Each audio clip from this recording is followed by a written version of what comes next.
Hey guys, Dave here again, and I kind of run into a little bit of problems downloading the full video again, so I'm going to split this up again in two parts. The first part is going to mostly be us talking about Rogue One, and then the second part will be we get into a lot of the meat and gritty stuff with Godzilla.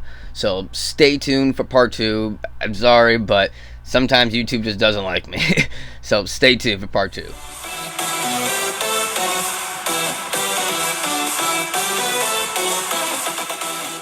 Hey guys, how you doing today? This is David Lucas back here again. Welcome back to my channel. Ignore him.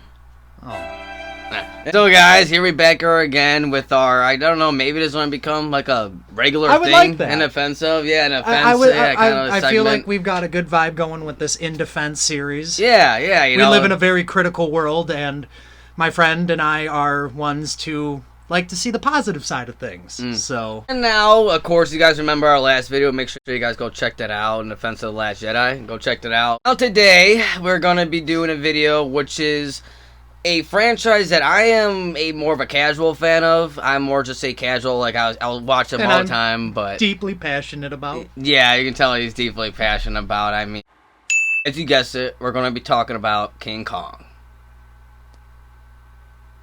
What? One thing that has inspired my good dear friend David and I to start this In Defense of series is that he has the love for Star Wars, and I have the deep, honorable, passionate love of everything Godzilla related. One thing we've learned as being fans of these movies is we have a mutual party in the fact that a director that we appreciate and we feel is underlooked directed a Star Wars film and a Godzilla film, and that man is Gareth Edwards.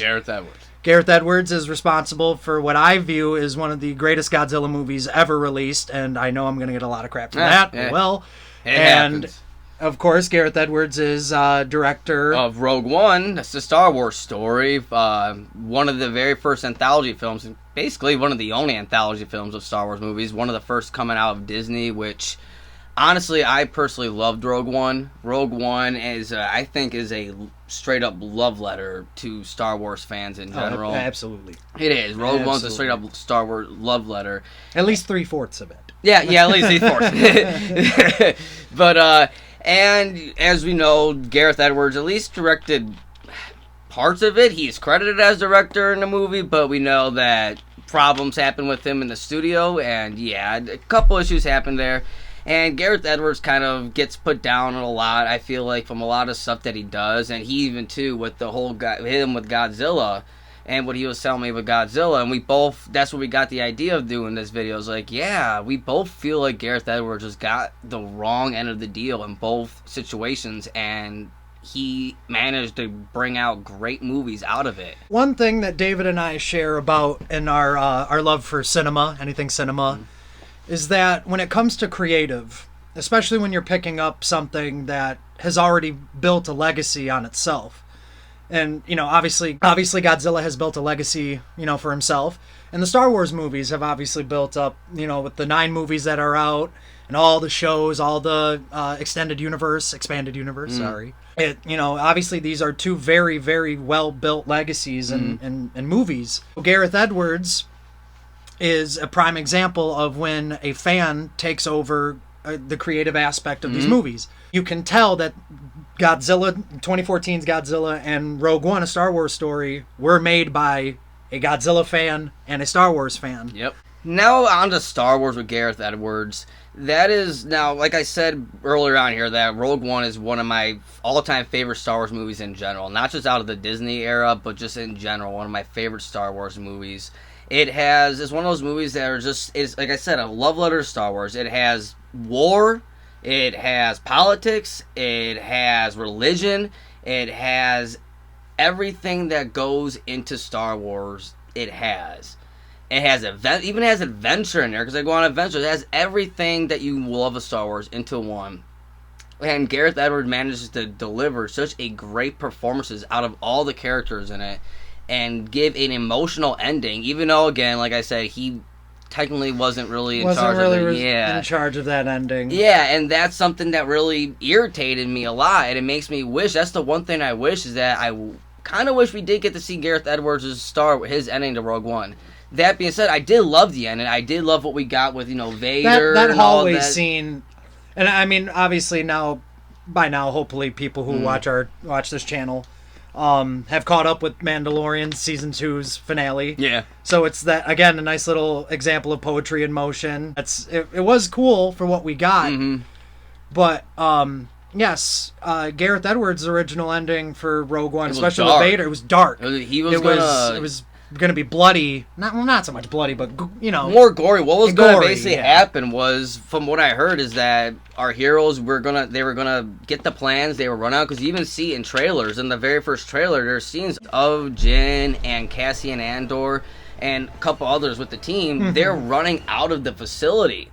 And we see them running out of facility with the plans that are handed them. Well, that was supposed to be part of the original ending, where they actually escape with the plans, and they retrieve the plans to Leia, and then they're out. You think they're safe. They're flying away, and then Vader comes in and just murders everybody. Murders them all. This is all in one. And it makes sense, because at this point, this is when Vader is at like his highest ground in regards to his anger, his level of dark side, power, and so like that. Obviously, Gareth Edwards' ending makes a lot more sense in the long run. But Disney being Disney, you have to have you got to tone down a little bit on the violence, and you have to tone down somewhat on the gory imagery, because that's Disney made their money off of family-friendly entertainment. Exactly. And George Lucas always says Star Wars is for kids. So, I mean, you can't... And that's why one thing, too, you can't really even blame Disney for that, because, like, they are going by George's words, that Star Wars is for kids. So it's kind of like... it's one of those things where you want, like, us as adults, as Star Wars fans, you want something new, but you're like, I know, I get it. It's against what George wants, but I want that dark stuff. I want that gritty... nastiness. Gareth Edwards does put that nastiness in here, even the stuff that they didn't cut out of his.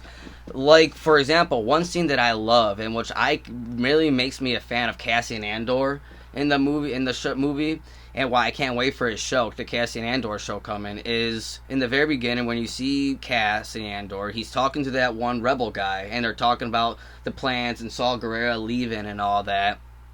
And then that one guy, he's hurt. You can tell he has like a strain around his thing. And then all of a sudden the Imperials start coming as they're talking, discussing like where is Jin's dad and all that. And the Imperials are coming, and Cassian Andor's like, shit, like they're coming. Like, and the guy's screaming, the guy's freaking out. He's like, they're coming, and he's freaking out. No, the guy's panicking. And you have to remember, we're in the middle of a war. And this is where Gareth Edwards directs it so good for war stuff. He's such a good, just wartime kind of director, I feel like.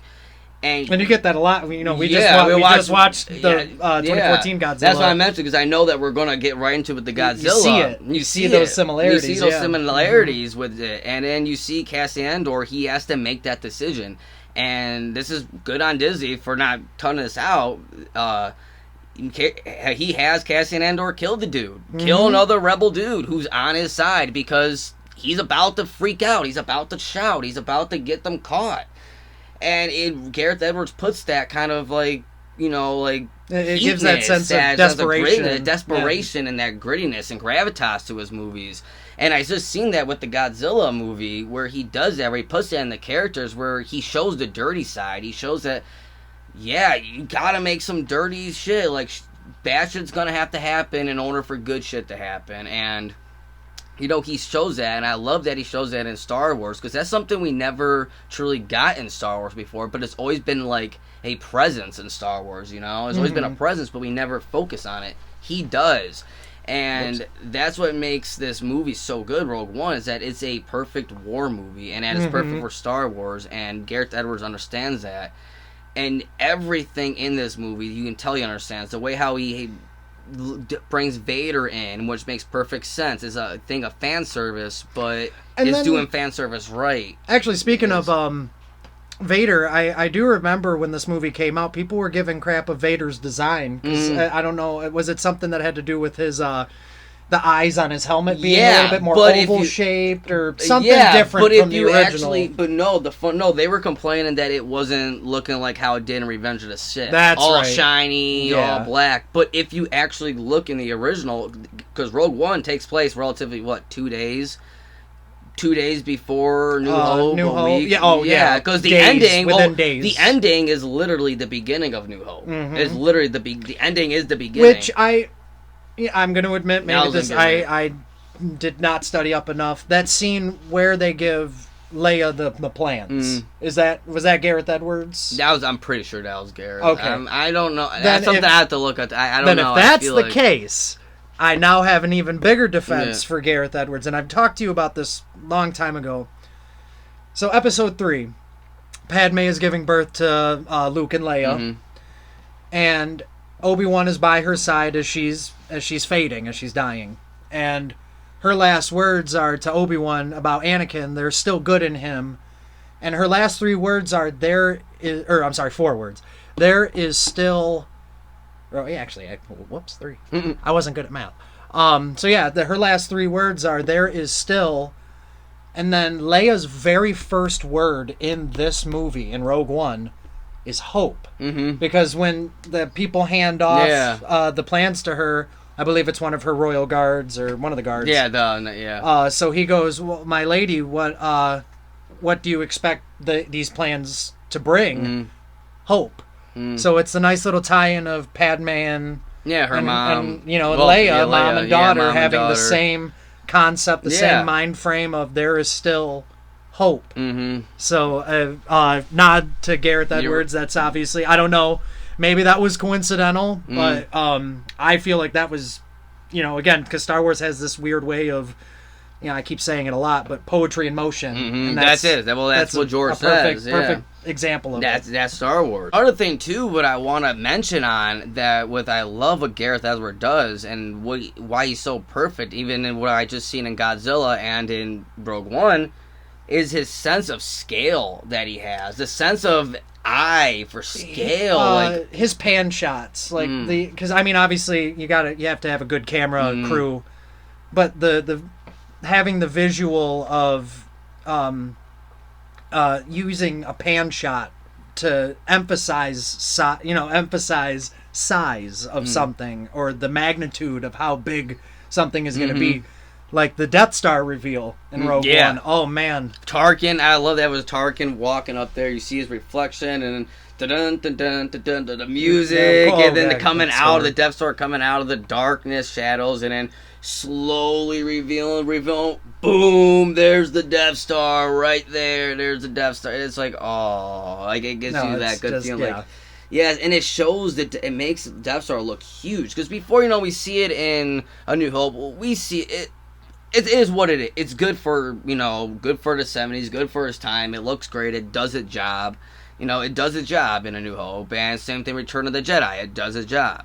But this is the first time where we actually see the Death Star up close and personal. And we do see that scale. And then, when they're on Jeddah, and then you look, and then, you see the people on Jeddah, and they are looking up in the sky as the Death Star showing up. It's just this huge, just ball. Orb of, what is this about to do? Yeah.